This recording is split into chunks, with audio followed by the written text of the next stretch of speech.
Hi, I'm Lisa Geruzzi from YourCommunicationAuthority.com. Today's topic is dealing with negativity. So often when I'm leading my training, someone asks, what is the best way to deal with negative employees or my own negative thoughts? There are two different aspects to this. First, our own negative thoughts, and second, the negativity of others.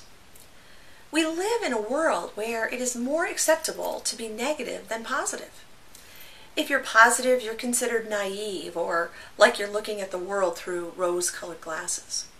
However, if you have a more pessimistic perspective, you're often seen as a more realist.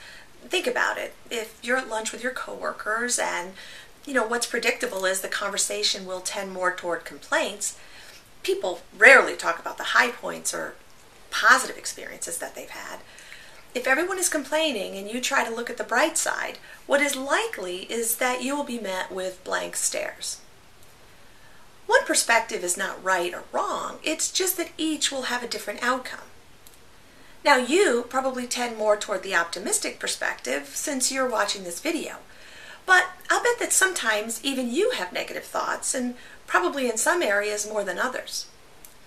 I'll bet that sometimes the thoughts don't even seem that negative. It's just how you see it. Thoughts like, things are hard in this economy, or work isn't supposed to be easy. Perhaps these statements don't seem negative at all, they just seem true. I'm also sure that you often hear the negativity of others. It could be coworkers or friends, family, your spouse, or even the TV news or newspaper. Let's face it, there's not a whole lot of positivity on the news. Again, we live in a culture that tends towards the negative, seeing it as just the way that it is. So, how do you deal with this way of seeing life? I'd like you to consider that negativity and positivity are both assessments, and neither is true. They are both just opinions. I want you to imagine that you had a very large piece of paper with a line down the middle, splitting the page into two columns. The column on the left is labeled data, and the column on the right is labeled assessment. And data, I mean the facts, the nuts and bolts of life. An assessment is everything else, your feelings, opinions, interpretations, beliefs. Now imagine that absolutely everything in your life, past and present, fits into only one column or the other. When you begin to see these two columns, you see we really live in two worlds. There is reality, or the facts, and then there's your perspective about reality. Most, if not all of the time, we live as if there's only one world. Our assessments are our reality. We act based on the assessment of the facts we see, and we unconsciously fill in the blanks to give our assessment more credibility.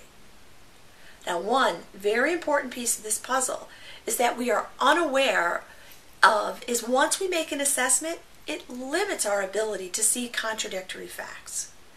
It's as if we put blinders on and our field of vision narrows to only allow us to see more proof of what we already believe. Here's an example.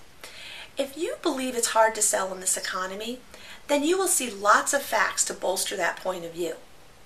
Even if you have a coworker that's beating all the sales projections and seems to be having an easy time of it, you'll see him or her as the exception. You'll try to explain that success inside of your assessment.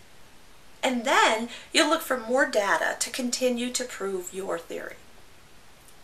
What is most important in dealing with negativity, yours or another, is to remember that it's just an assessment, an opinion, based on the facts you choose to look at or you choose to make important.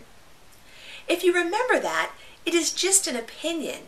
It can release you from the grip of the pessimistic perspective.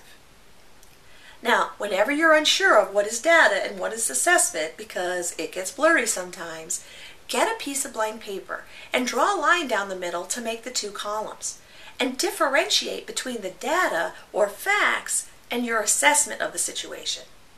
This will help you to get clear about what is the best course of action for you to take. Now, for a free special report that elaborates on this topic in much more detail, visit YourCommunicationAuthority.com.